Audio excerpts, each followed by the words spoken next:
Okay, great start. Thank you, Yvette.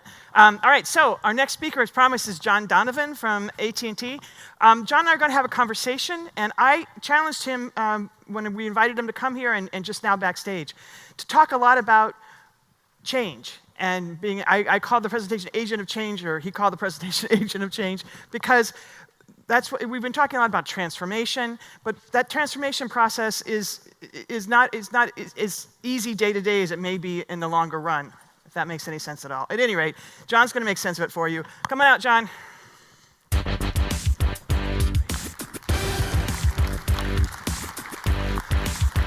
Welcome. Hi, Carol. Okay, so let's start with the big picture question. He wants to talk hockey, by the way, because he's a Pens fan. I'm a Blackhawks fan. I'm not talking hockey anymore this season. So we're gonna get right to the important stuff. Sure. So you've been with AT&T for 9 years, right? Yep. Okay. Describe for me, as much as you can, what's different about the company now than 9 years ago when you joined. Yeah. I don't think there's very much that's the same. Really? I think Okay. there's more different than there is similar. If you think about where we were in '09 and what we've done since then, we sort of have a fundamentally different view of our network, how to operate it, how to build it, how to architect it. Our processes aren't the same. A lot of our people are the same, but I think a lot of them have been through transformative experiences. So I would say that at this point, I don't recognize the world that I entered in 2009. It just Totally isn't there different. anymore. Well then, okay, let me narrow this down then. What do you think is the most significant change, the one that matters the most at this point? I think there's three psychological transformations that an organization needs to go through. The first is, particularly for our industry, humility to realize you don't know as much as you think you do.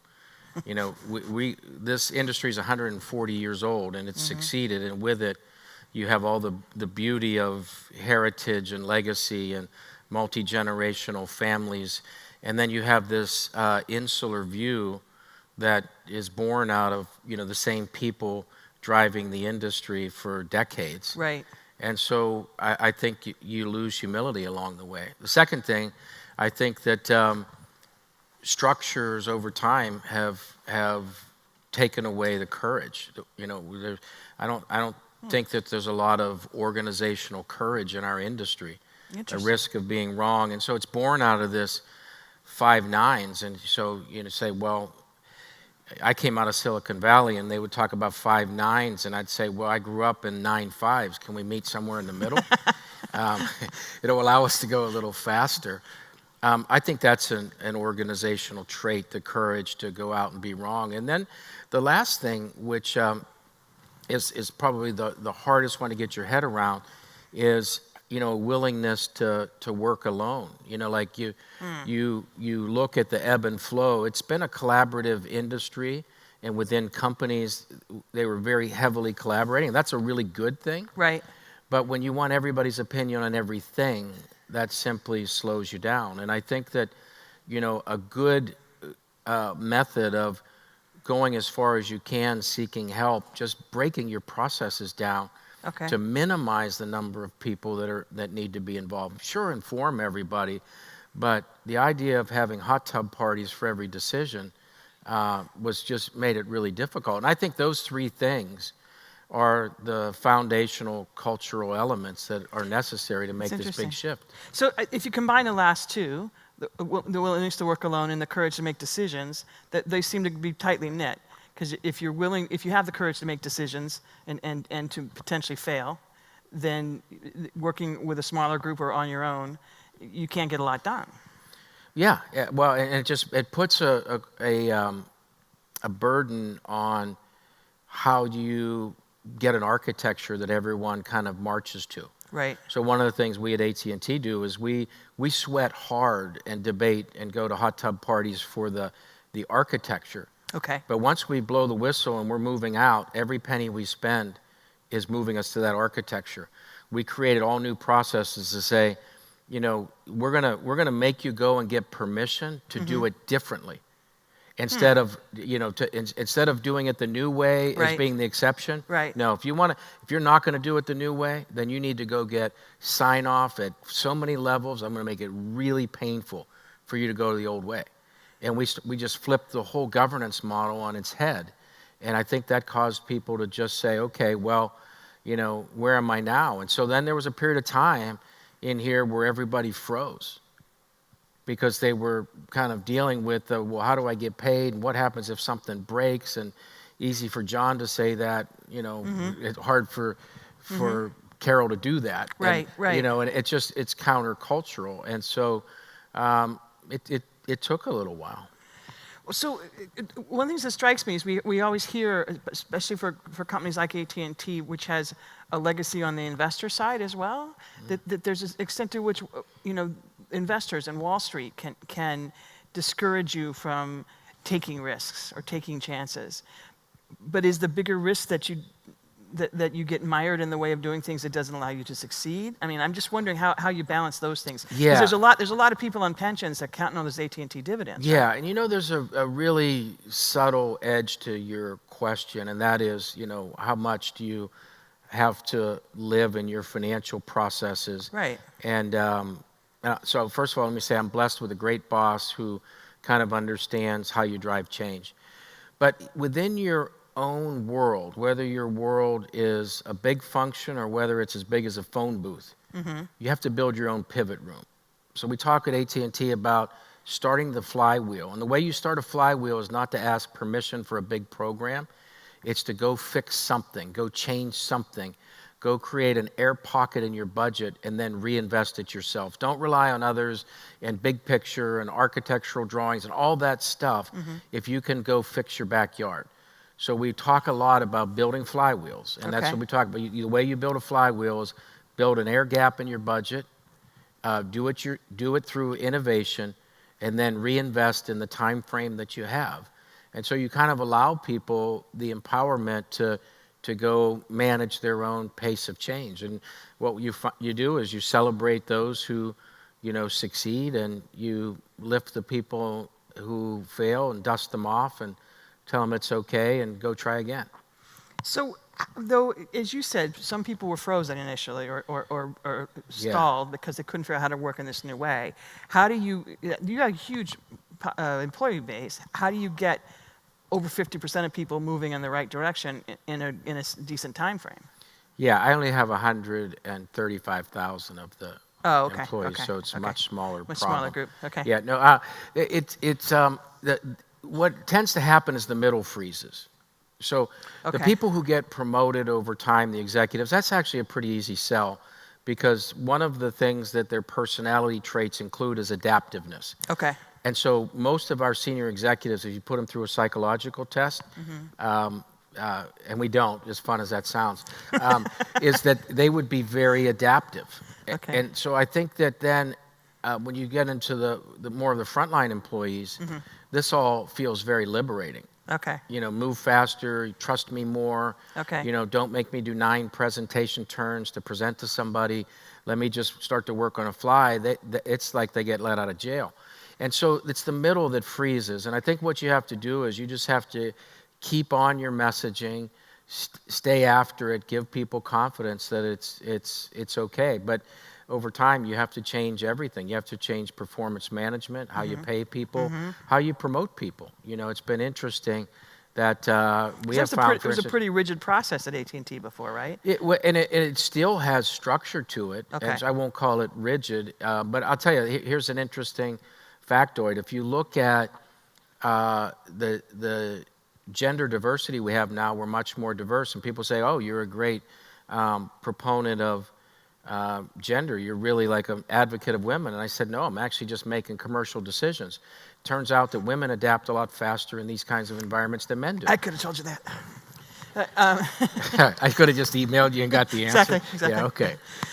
But no, that raises a good point, though, is that ability, to make that adaptability a core component is not something you would think of, obviously, for AT&T to value in hiring. You wouldn't think, oh, adaptability matters. Yeah. Okay. But it turns out that actually, like I said, as you get promoted through the ranks, the people who do best at AT&T are those that are most adapted. Okay. And so it really was just sort of a frozen middle problem. And you thaw that through perseverance, consistency, and tearing down some of these structures. Okay, so I think I'm going to forget the questions. We'll just talk.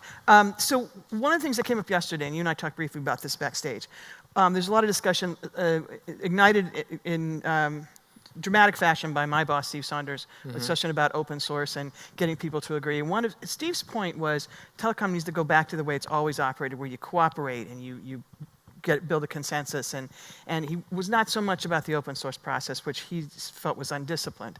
You guys have invested heavily in open source, including contributing, 8.5 million lines of code or something that was eComp into open source. Make the argument for me why that's essential to what you're doing.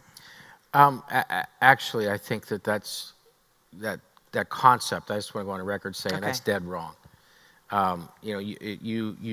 You can't operate with people who want to come over the top of you. And I'm talking about dead serious competitors that look at your profit pools as their revenue.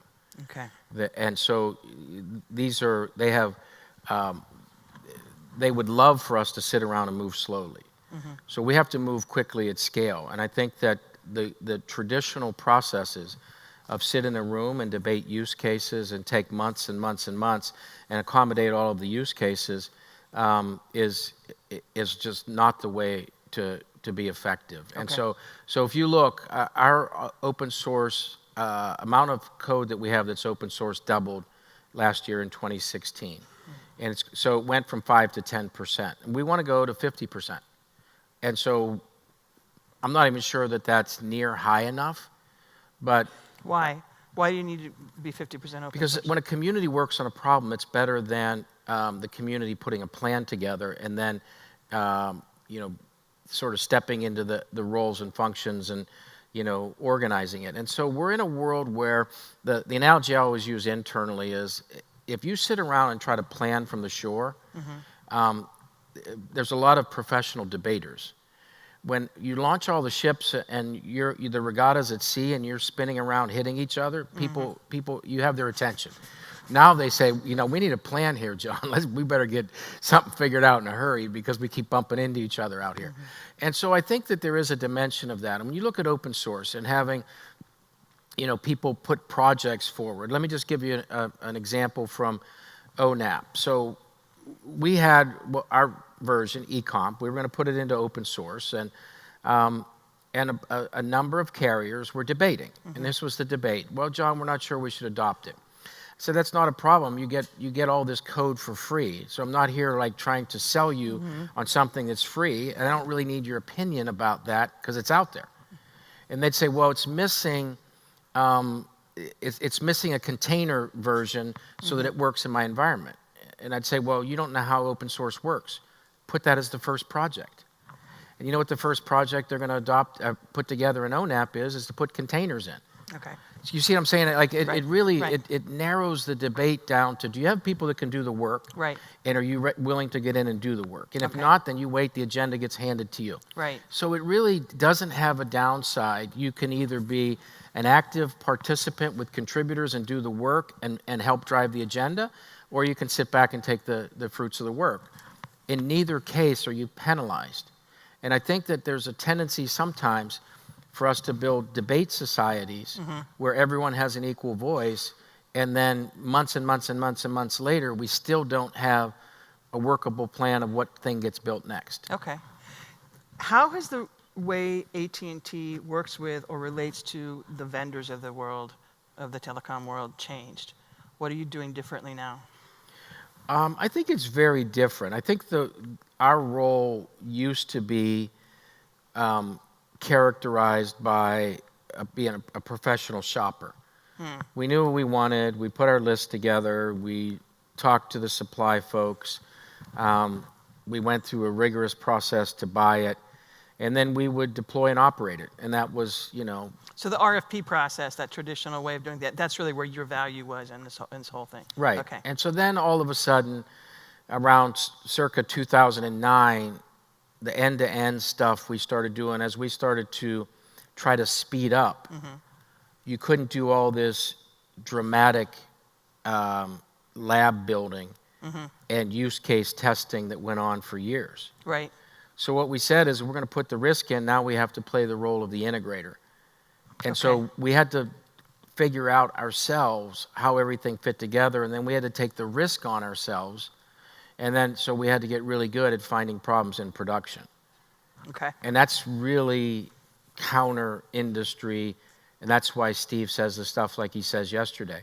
You know, you have to find problems in production, get them out in a hurry, but it allows you to speed up dramatically. And so we went from a specifier to an integrator, and then when we were getting ready to go to SDN, there's no playbook, so now we have to be the architect. And if you look at that, those roles were traditionally vendor-led roles. And, you know, it was equal voice at the table kind of stuff, and it still is. It's just that I think now we're a little more ambitious in being willing to architect, and I think that our supplier relationships have either gotten better or worse, and none of them are the same, right? They're better because our R&D minds are linked up and we're moving very quickly, or they're worse because they don't like the direction we're heading and they feel there's a better way, and you know, feel like it'd be better to organize the industry and get a consensus. So one of the things I hear from the vendor community, or from service providers and the vendor community, is some of the basic business models. What you buy from them, what you pay them for, what you value that they can deliver are changing in such a dramatic way that it's going to be very hard for some vendors to figure out what their new business model is. Do you think that's true? Well, I think it depends on how you put scalability in what you do. And if your world was conveniently scaling by megabytes, then everything was great. And as the industry grew, you grew. But the result of that would be project forward, customer runs out of money. So now the customer runs out of money, so what you have to do is you have to start to limit their megabytes. Okay. And then you do supply and demand with customers. And there's a little of that gets done around the fringes, whether it's, you know, caps that you have and this or that. But Randall's always pressured me and us at AT&T to let's just take all the customer demand we can and let's find a way. And the only way you can find it is to scale by something other than megabytes. Right. Okay. And that's where you have to architect yourself differently so that you put Moore's Law into things. So you need to... You've got to be much more efficient in how that Well, the only way to get better than Moore's Law is with software. Okay. And that's what we've tried to do, is compound Moore's Law. And so starting in 2010 and forward, we've actually beat Moore's Law in the cost decline curve, capital efficiency curve. And so we finally, I think, are a little bit ahead of demand. And we have to keep going. And that's why software-defined networking, it's not a pipe dream, it's a mathematical formula, which says that if customer demand grows like this, then we run out of money to buy it the old way. And so then that's why, I mean, it's really straightforward math. You say, okay, well then what do? You raise prices, and then the customers don't consume as much. Right. Then your capital rebalances. Then all is good. But I don't think that's the way because the software folks are coming for our revenue. Right. And they're starting with the premise of let's do all this in software. Right. Okay. Okay. So what do you think? What do you think in general, if you were just talking to the industry, what are some of the priorities you think the telecom industry needs to have? You've just laid out a couple things already in terms of moving to software, being able to scale more efficiently so you can deliver bandwidth at much lower prices.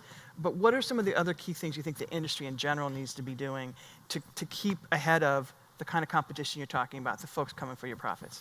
I think we're fighting a three-front war, and I think that if I were to characterize, I don't think everybody in the industry is fighting a three-front war right now. And so the first front of the war is, as an industry, we're fighting the over-the-top. Right. And that's not necessarily saying that you can't peaceably coexist. I'm talking about people who want to take networking at layer 3 and say you don't need it at layer 3, take it at layer 1, who want to hang a security solution here, and they want to literally blow our industry up. Right. That is an existential threat for the industry, and it's not unique to a company. Right. It's an architectural war that, and they always say that there's no army that can hold back an economic principle whose time has come. That's where we are as an industry. And that's a really important war, and I think all of us have to step out of our normal mode of operation to think about that. The second front of the war is the war with each other that we fight every day for the same revenue pools as they exist today. Okay. And that's the one we know really well. And then the third front of the war is the war within, right? And so a lot of companies I talk with, and some of the tone of the discussions we've had is, what do you do internally? Because that might be the hardest part here, is to change what you're doing internally. And I think that all three of those, winning two of the three is failure. I think for the industry to succeed and you as a company to not do the transformative change is just as problematic as if you master yourselves, crush your today competition, and then the industry gets swept under the rug. Right. So I think it's a little more complicated than kind of a steady as she goes world. Okay, well, we're counting down to seconds left on the discussion here, so I'm going to wrap it up there. Thank you very much for being here. This has been a fun conversation. I'd love to continue it, except I'm retiring, so Carol, somebody else. Well, let me just take 1 minute, though, Okay. before to tell you how much I appreciate your work over all these years. I've always valued the not only the integrity with which you analyzed, but the depth and the extra work that you did to really understand issues. So I think you're the best there is. Thank you very much. Thanks a lot. Thanks. Wow.